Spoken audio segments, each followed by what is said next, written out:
Hello everyone and welcome to Mountain Lake Journal. I'm Tom Halleck. This week, saving an Adirondack landmark. There are renewed efforts underway this summer to try to bring some of the remnants of the former frontier town back to life.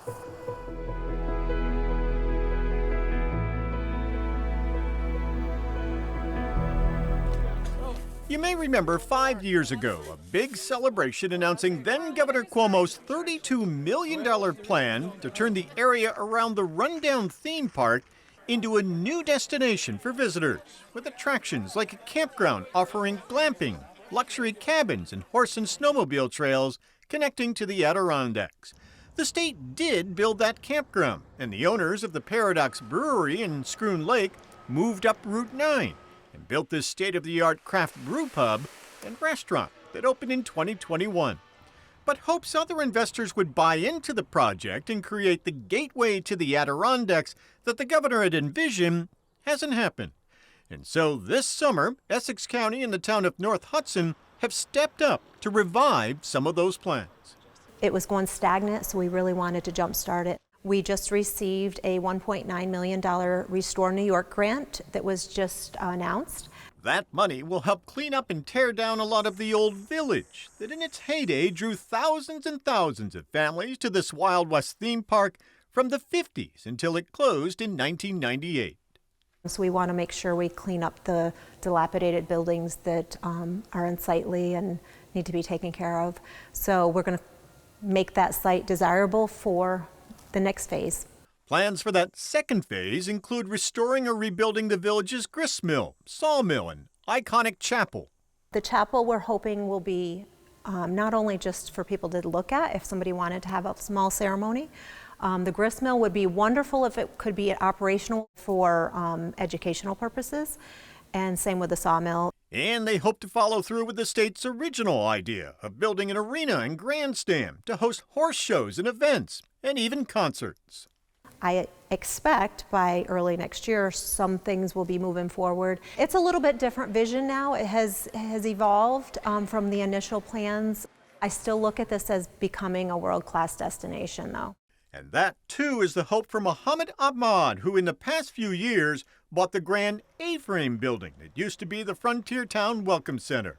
Ahmad bought this gas station across the street 10 years ago and started imagining what he could do with the building.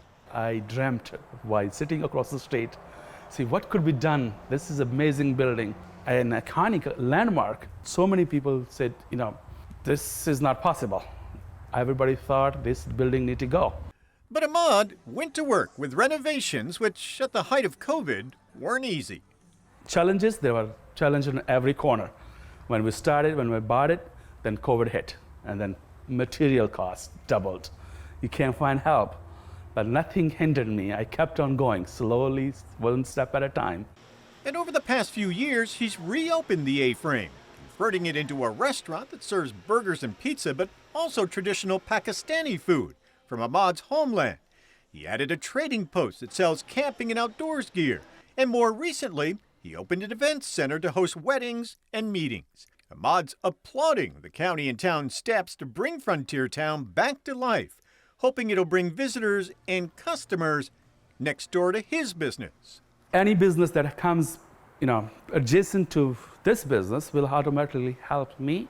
The town is also trying to convince the state to allow Ahmad to once again use this very familiar sign that for years has stood along the Northway. Right now I'm helping him with the signage issues on the Northway because as we're in the Adirondack Park, there's a lot of regulations on signs. If people don't know he's here, they don't get off the Northway. Ahmad says it would be a huge boost to draw in travelers heading up the Northway. We need people that are zipping through on the Northway. They do not know we exist.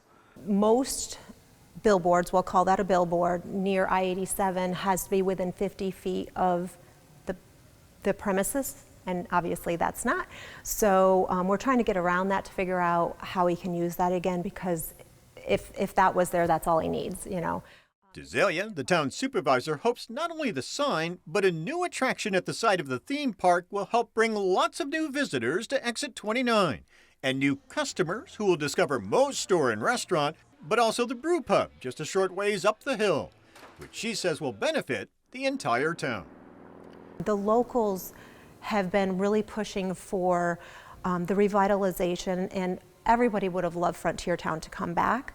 But I think to be viable in this day and age, we need to have baby steps, and I think just having a little part of it being still there would make the visitors and the local community extremely pleased that we saved some part of what was there. Once the arena and the horse show grounds are built, Azalea says the county and town may then look at expanding the network of trails for horseback riders to Boreas Ponds and then further into the Adirondacks.